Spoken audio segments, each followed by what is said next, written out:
Hi.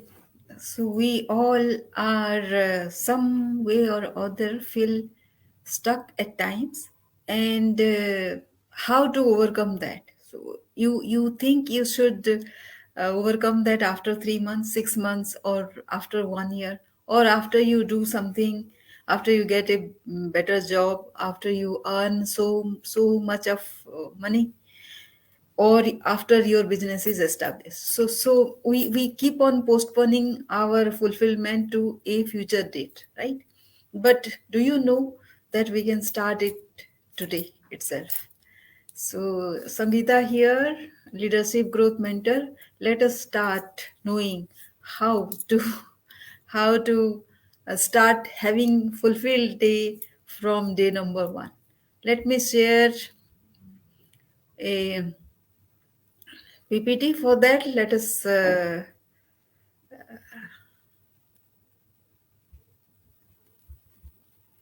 so just give me a sec. How to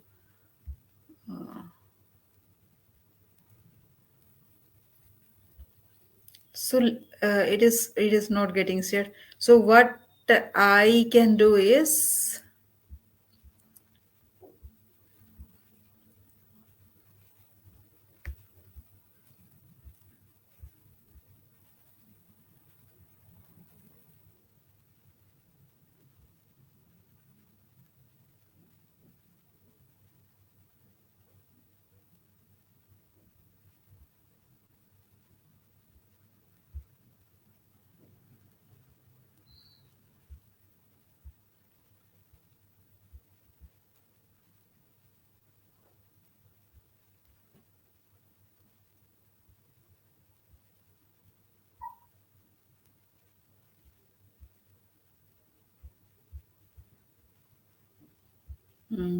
so this is about how to get unstuck. So uh, reading a. I was going through a Blair Singer's PPT, not PPT, a PDF file wherein he was saying that when you start working on something, like say you start. Acting on something whatever we say and do, and if we are actively doing something, doing the real thing, simulating the real experience. So every day if you go through some kind of experience, doing a dramatic presentation somewhere like I'm doing right now, giving a talk. So if your active participation is there, then you remember 90% of what you say and do after 2 weeks. And if your active action goes lesser and lesser, and you become passive, and you keep on doing something like say giving a talk, participating in a discussion, but like say that is not active, just you are listening to a discussion, you are seeing it done on location, and that also your involvement is going down. Then you after say 2 weeks, 50% of what we hear and see, that is what we remember. 30% of what we see is looking at pictures. 20% of what we hear is hearing words that we see. And 10% of what we read, that is what we remember after say when we read something. So it is dependent, like say what we remember, what we see. Suppose you have listened to some motivational thing, but if you are say uh, if you are not actively doing some implementation, then what happens is slowly that motivation goes away after 2 weeks from your mind, and it doesn't tell you anything after some time. So the industry data that I come to know, come come to see, is that why mid-career professionals feel stuck. They feel stuck because uh, they are because of various reasons, like, so those I have seen that ordinarily people think that salary and like say uh, salary, promotion, then to workplace issues, then management style and company policy are the major contributor of people's unhappiness. But they are like say, according to my market research, there are about 60 points wherein people say that they are feeling stuck because of non-professional reasons, and those are very weird kind of reasons, which are like say feeling restlessness and feeling, they are feeling some kind of fear. They fear is a huge thing. Fear and procrastination are uh, two aspects in today's professional, which is huge and unreasonable. Like see, people are afraid of something which are not really there. So, and fear also goes to like say any extent. It will make you not to travel, not to venture out from your home, like say not having your dress ready for any occasion in time. All those issues also come up. So as I have been observing my clients over a period of 2 years, those are very very strange kind of situations those are happening. And I don't say that I'm I'm not facing that myself because of COVID. Might be these have been the situation and depression and worries which have taken people to another dimension wherein um, they are feeling this way, like say unreasonable fear and unreasonable anxiety, and that is why procrastination. So not starting any work on time is something is something which delays the thing. Maybe tomorrow, if you are not starting today, suppose you have an assignment to do today and you say that it is already say 10:30 in the evening and you are not doing it today, let me do it tomorrow, then it will not come to you. So another market research I had done, which says what makes you like say you have lost the cause and you are not in control anymore. So whether it is dignity, a loss of dignity, loss of respect, or you think that there is no alternative or nothing, then that market poll was viewed by 4,700 plus people, but only 49 people bothered to vote in it. And so it was only 49. And out of those 49, also 47% told that it is not dignity, it is not respect, it is alternative and any other reason. So only 30% of them said that it is loss of dignity and loss of respect, which is accounted for somebody else. But if there is something, some alternative in your mind, and there is other reason that you are not able to uh, tell you, and out of 4,700 plus viewers, if only 49 bothered to vote, then what is happening to the next 4,600 plus? Those people are so pained. That is what I interpreted the data. So pained. And they have so resigned to their fate and their workplace situations and their life that they didn't bother to vote at all. They are not active at all. It is like voting, right? Today, if you ask somebody, an educated person, did you vote? They say that it doesn't matter. It doesn't make any difference if I vote or not. I am a single person. What will happen if I don't vote? If 70% of educated people think like that, then obviously the system suffers, right? And the same way, It is resignation to our own existence, our own thing.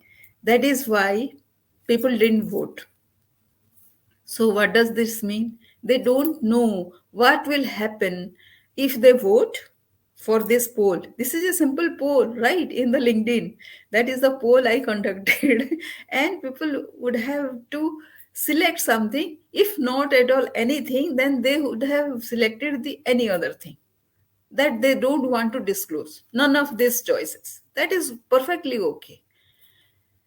But they didn't vote. That means people are resigned to their fate and they think that there is no solution. Maybe whoever is listening to this video of mine, he might be thinking that there is no solution to whatever is happening in life. If you think like that, who will bring the opportunity for you? It is you who has to try to see whether there is any solution exist, whether there is any opportunity exist. If you are resigned, you are completely closed to any opportunity in the world, then if you complain of feeling stuck and feeling unfulfilled, who is to blame? It is you yourself, right? You are to blame if you are not looking for any opportunity. And if you are not looking for any opportunity, no opportunity will be visible to you. If you look for opportunity, even if you see something, if your mind is not into it, you will not see. You will not see. So if you are not attentive, if you are not aware, then you will not see what is there in front, right? Is it not true? So if you are not looking for something, your mind is entirely closed for opportunity, then how can you think of any opportunity to appear? It doesn't appear on its own. Even if it appears, you will not be there to hold it on to because you are not interested. Your mind is not there in that line. So let me share the three processes that will bring you on to awareness. Like say I am talking about this and I know that half the population in the world are troubled. But still, people are not reaching out because they think that there is no solution.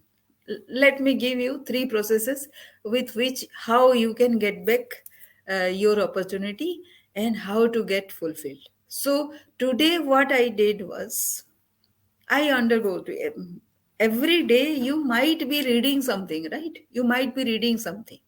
So if you are reading something, if you make note of 3 points, at least 3 points, it will give you certain certain things to think, deliberate, deliberate insight, right? So think about those points and and deliberate upon it. It will give you a sense of fulfillment that you have read 3 points and you have shared with somebody. If you share with somebody, that will be enough. Then the second thing is do something. Practice gratitude at least that you took tea watching the sunrise today. Those are the simple things, right? And they say that the frontal brain is there in front, and it is the brain, it is the executive brain, as well as it is the gratitude brain.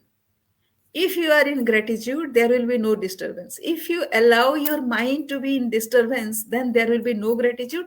The executive brain doesn't then it doesn't act.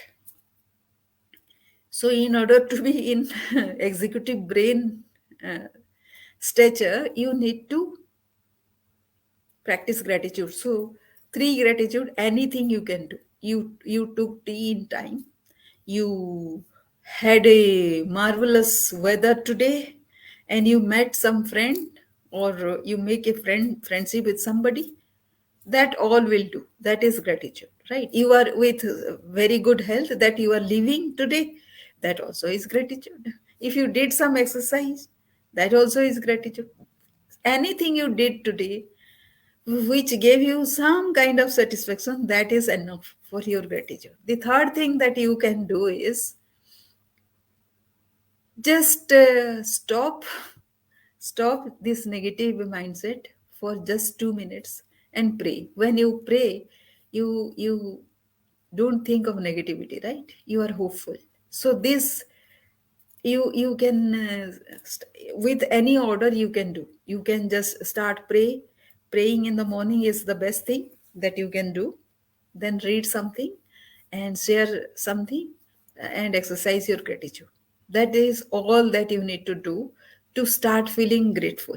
I did a small class, 1 hour class today morning, and somebody gave me a batch of that thing. So that kind of is a huge thing, huge achievement for me. So today is a fulfilled day. I wrote 2 emails today to all the clients who are listening, who read my emails. So if you want to have that email to your email also, you can give me your email ID and phone number so that I can send you those emails also. Whatever I think, I write down. Whatever I observe, I write down. And everything gives me some learning. So why not utilize those? That is how we learn, right? We learn from each other's experience. So give me that and start thinking that there is a solution. Always there is a solution. And because I am coming from my experience, whatever I will be teaching, I will be practicing and then I will be conveying you. So if you are doing the same thing, then you are fulfilled, you are unstuck. That is how I started, and that is how my journey has been. So this is part of resourcefulness, and with this resourcefulness, I influence the management, and with that I secure my leadership growth. And that also gives me skills to look for more. That has been my what secret, you can say. So that same secret you can also utilize for your growth, leadership growth, and that is how we all grow. Blair Singer says he is dreaming of 6 billion billionaires. What we all think ordinarily. We think about becoming billionaires ourselves, although it sounds like a daydream, but we all dream. But he dreams, apart from himself, he dreams that 6 billion people also will be billionaire. Isn't it great? So he is so fulfilled that he thinks that he can give this skill to everybody in this world. So if you like this video today, just like the video and share and like my channel also, which is given in the below in the description box, and also join my. Of course, you are in my already my in my Facebook group, and let's continue the journey. Thank you.